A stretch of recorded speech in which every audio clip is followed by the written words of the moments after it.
नमस्कार दोस्तों, कैसे हैं आप सभी। उम्मीद है कि आप सभी अच्छे होंगे, स्वस्थ होंगे, मस्त होंगे। आज का वीडियो बहुत ही ज़्यादा खास होने वाला है, क्योंकि आज मैं इन सारी चीज़ों की बात करने वाला हूँ जो आप लोग लगातार कमेंट करते हैं और लगातार पूछते हैं कि इन सभी परीक्षाओं का एग्ज़ाम यानी कि इन सभी पेपरों का एग्ज़ाम अभी तक हुआ ही नहीं। तो जेटेट का यानी कि सहायक आचार्य जो भर्ती परीक्षा है उसका रिजल्ट कैसे निकलेगा। तो इन सारी पेपर का यानी कि ये जो पेपर है कुरमाली, पंचपरगनिया, उर्दू, ये जो भाषा विषय है इनकी परीक्षाएं आयोजन होने का संभावना काफ़ी तेज हो चुकी है। ठीक है, तो चलिए, चैनल में नए हैं तो ज़रूर सब्सक्राइब कर लीजिएगा। मैं आपके लिए लगातार कंटेंट लाते रहता हूं और कुछ भी कंटेंट लाने से पहले बहुत मेहनत लगती है। ठीक है, तो चलिए स्टार्ट करते हैं। और अब परीक्षा इस माह तक होगी, इस पर भी आगे हम लोग चर्चा करेंगे। ठीक है, सबसे पहली बात शुरुआत से लेकर चलते हैं। ठीक है, शुरुआत से लेकर चलते हैं तो जहां पर आप सभी को लगातार देखने को मिल रहा होगा कि परिमल जी जो है लगातार, चाहे शिक्षा विभाग हो, कल्पना सोरेन हो, अमित जी हो और बहुत सारे विधायक हो, लगातार उनसे मिल रहे हैं, बातों को रख रहे हैं।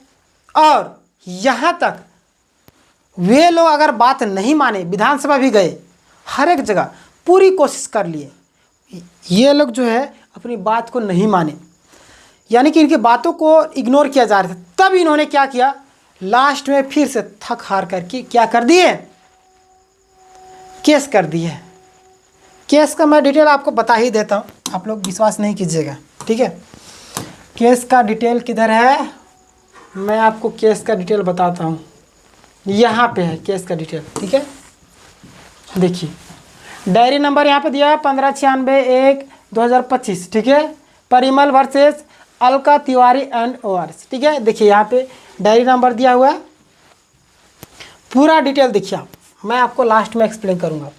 केस नंबर दिया गया है, सीएनआर नंबर दिया गया है, स्टेटस पेज ये सब अभी खाली है क्योंकि अभी तो तुरंत केस किया ही गया है। ठीक है, देखिए पिटिशनर में परिमल जी है, रिस्पोंडेंट्स में अलका तिवारी, फिर देखिए पिटिशनर में साहिल, इनका भी नाम दिया हुआ है। ठीक है, तो ये लोग हैं। आखिर इसकी ज़रूरत क्यों पड़ी, लगातार जब लोगों से बातें कर रहे थे, मिल रहे थे, नेता हो, मंत्री हो, सभी लोगों से बातें कर रहे थे, तो ज़रूरत आखिर क्यों पड़ गई। ठीक है, इस पर भी आगे हम लोग चर्चा करेंगे। और परीक्षा कब होने की संभावना है, तो देखिए कहीं पे कुछ भी सुनवाई नहीं हो रही, लगातार वो बैठक करे, आज भी उनका बैठक था, मीटिंग था, लगातार वो मिल रहे हैं लोगों से, लेकिन कहीं पे कुछ ऐसा सोल्यूशन नहीं मिला, जिनके कारण थक हार के वो केस कर चुके हैं। और इन्हीं केस के बदौलत जो परीक्षाएं हैं ये जो रद्द हुई है, इसका बहुत ही जल्द एग्ज़ाम होने की संभावनाएं हैं। क्योंकि जीएसएससी बोल सकती है कि अभी तक रिजल्ट नहीं निकालने का मेन रीज़न है कि जो पेपर है, 3-4 पेपर जो कितना पेपर है, देखिए 1, 2, 3।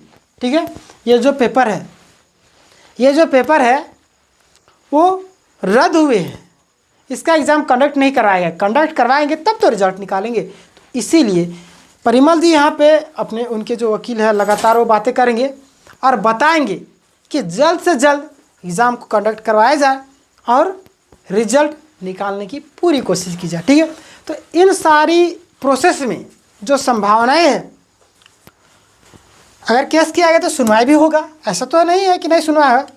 तो अभी क्या चल रहा है, मार्च चल रहा है, अभी अप्रैल, मई, जून, समझिए कि 3-4 महीना के आसपास में, जून, जुलाई, अगस्त के, समझिए बरसात आ जाएगा, समझिए। ठीक है, बरसात तक आपका एग्ज़ाम कंडक्ट होने की संभावनाएं हैं। ठीक है,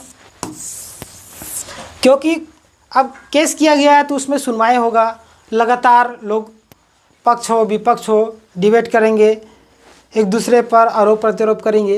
ये अभी तक हमारा जब क्लियर हो चुका सुप्रीम कोर्ट से तो रिजल्ट क्यों नहीं निकाला। लेकिन यहाँ पे सुप्रीम कोर्ट ये तो डिसीजन नहीं दी थी कि इसी डेट यानी कि इस डेट के अंतर्गत में आप लोग को रिजल्ट निकल जाएगा, ये तो फोर्स नहीं की थी। तो यहाँ पे ये लोग मात खा जाएंगे, ठीक है, यानी हारने की संभावना होंगी। लेकिन ये लोग भी बोलेंगे कि इतना टाइम हो चुका है, अभी तक 8 साल हो चुके हैं, अभी तक कुछ हुआ नहीं, जल्द से जल्द किया जाए, किन्हीं का एज निकल रहा है, ये है वो, अपना जो भी प्रॉब्लम है सारी प्रॉब्लम को रखेंगे। तो संभावनाएं 3-4 महीना लग सकता है आप लोग का ये जो एग्ज़ाम है। अब देखिए एग्ज़ाम हो जाएगा, फिर इसका जो रिज़ल्ट निकालने के भी प्रोसेस है बहुत ही स्लो मोड में, ठीक है। क्यों? क्योंकि आप सभी को मालूम होगा कि सारा पैसा जो है मैया योजना को सफल बनाने के लिए लगा दी रही सरकार, ठीक है।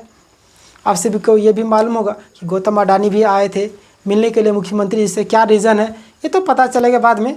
लेकिन जहाँ तक सवाल है कि सरकार अभी नियुक्ति देने के मूड में नहीं नज़र आ रही, ठीक है।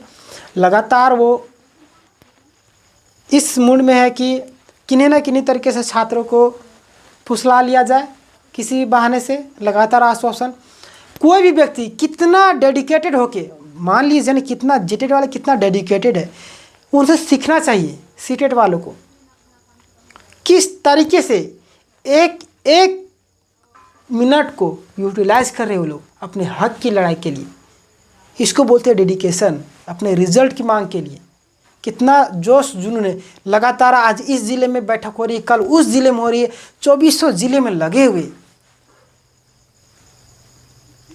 पूरी तरीके से, बोलते हैं पूरा जद्दोजहद से लगे हुए हैं, और उनका रिजल्ट नहीं होगा, ऐसा हो ही नहीं सकता। याद रखिए देर होगा भले ही, लेकिन रिजल्ट तो होगा। लेकिन यहाँ पे डर उन सभी छात्रों को हो जाता है ना जिनका एज निकल रहा है, उन सभी के लिए दुख की खबर है। और दुख की खबर उन सभी छात्रों के लिए जो जेटेड होते हुए सीटेड फॉर्म को फिलअप किए थे, उन सभी छात्रों के लिए दुख की खबर है। उनके लिए कौन आवाज़ उठा रहा है? कोई नहीं। परिमल जी तो आश्वासन दिए थे, लेकिन जब जीएसएससी ऑफिशियल नोटिस निकाली है कि जेटेड वालों को रिजल्ट देंगे, तो ऐसे तो वो तो बाहर हो गए ना, वो सीटेट के हो गए ना, सीटेट के हिसाब से फॉर्म को फिलअप किए तो सीटेट हो गए। दूसरी बार आप जिस हिसाब से फॉर्म को फिलअप किए उस हिसाब से आपका काम होगा, ठीक है। आपके पास 50 डिग्री लाखों डिग्री है, क्या फ़ायदा उस डिग्री का? आपने जिस डिग्री के हिसाब से फॉर्म को फिलअप किया उसके हिसाब से ना आपका रिजल्ट बनेगा। तो आप भले ही जेटेड पास है, भले ही जेटेड के हिसाब से फॉर्म को फिलअप किए, लेकिन बाद में सीटेट के हिसाब से फॉर्म को फिलअप करते हैं, और वही मतलब कि उसके बाद आपका रीओपन नहीं होता, यानी कि वही आपका वैलिड होगा, वो लिखा हुआ है, ठीक है। थोड़ा दुख की खबर उन सभी के लिए, आप लोगों का होगा ज्वाइनिंग बहुत ही जल्द होगा। और इतना याद रखिए कि सीटेट वाले का जब तक रिव्यू एक्सेप्ट या रिजेक्ट नहीं होगा ना, तब तक ये भी उम्मीद छोड़ दीजिए कि रिजल्ट निकलने की संभावना है, क्योंकि सरकार इसमें बच के चलना चाह रही है, पूरा अपने आप को बचा रही है, कोशिश कर रही है कि ये जो मामला है इससे थोड़ा सा बच, क्योंकि वो देखिए सरकार है तो सरकार के पास और भी काम है, सिर्फ छात्रों को रोज़गार देना काम नहीं है। छात्र को रोज़गार देने के लिए लग जाए तो 1 महीने में सबको कंप्लीट करवा के धर देगी, जितना वैकेंसी है, लाखों वैकेंसी निकल जाएगा, ख़त्म, तो सरकार चुप रहेगी।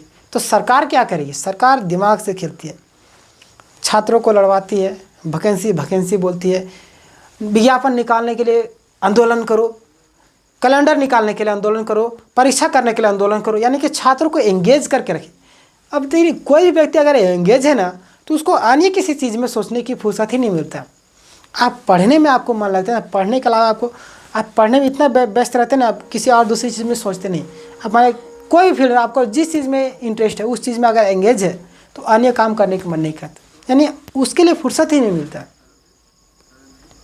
यही चीज़ें, यानी कि छात्रों को एंगेज कर दे रही आंदोलन करने के लिए, रिजल्ट निकलवाने के लिए, हर एक चीज़ों में छात्र बुद्धि से काम करें। उनके सलाहकार बहुत शातिर दिमाग के हैं, कुटिल चाणक्य नीति अपनाते हैं वो लोग, कुटिल बुद्धि के हैं, ठीक है। बाकी बात मैं क्या कहना चाह रहा हूँ, क्या मैसेज देना चाह रहा हूँ, आप लोग इतने तो समझदार है ही, बाकी बात आपकी मर्जी।